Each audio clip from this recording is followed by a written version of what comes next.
আসসালামু আলাইকুম। নার্গিস নূর কুকিং নেস্টে আপনাদেরকে স্বাগতম। আজ আমরা রান্না করব গরুর মাংস দিয়ে খিচুড়ি। গরুর মাংস 3 টুকরো গরুর মাংসকে ছোট ছোট করে কেটে আমি ব্লেন্ড করে নিয়েছি। আপনারা চাইলে শিলপাটায় বেটেও নিতে পারেন। এরপর মসুর ডাল ও মুগ ডাল আর চাল একসাথে ধুয়ে নিয়েছি।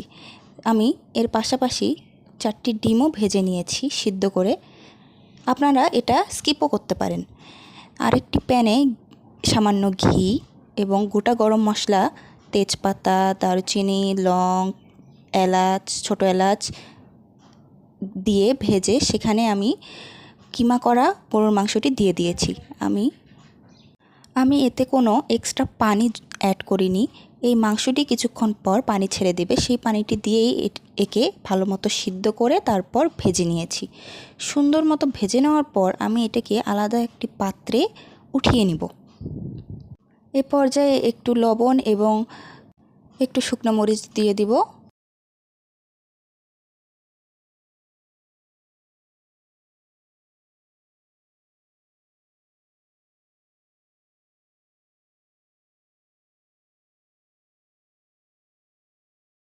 আর একটি কড়াইয়ের মধ্যে পেঁয়াজ দিয়ে দিয়েছি।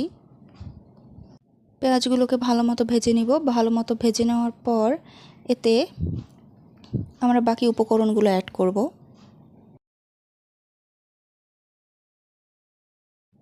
এই পেঁয়াজগুলোতে আমি এখন রসুন বাটা, আদা বাটা, গরম মশলা বাটা, গরম মশলায় আমি একটু জিরাও অ্যাড করেছিলাম, আর হচ্ছে 3-4টে শুকনো মরিচ, গোটা শুকনো মরিচ দিয়েছি আমি।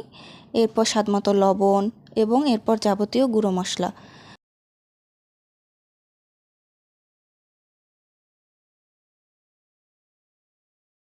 যাবতীয় যত ধরনের মশলা আপনারা খিচুড়িতে খেতে পছন্দ করেন সেই সমস্ত মশলাগুলো এই পর্যায়ে দিয়ে দিবেন। এরপর এখানে হলুদ দিয়ে দিচ্ছি।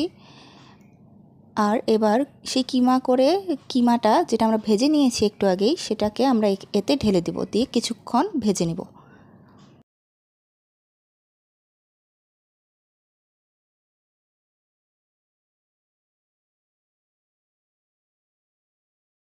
ভালো মতো ভাজা হয়ে গেলে এ পর্যায়ে আমরা এখানে চাল এবং ডালটা দিয়ে দিব। চাল ডাল দেওয়ার পর কিছুক্ষণের জন্য চাল ডালটাকেও এই কিমার সাথেই ভেজে নেব।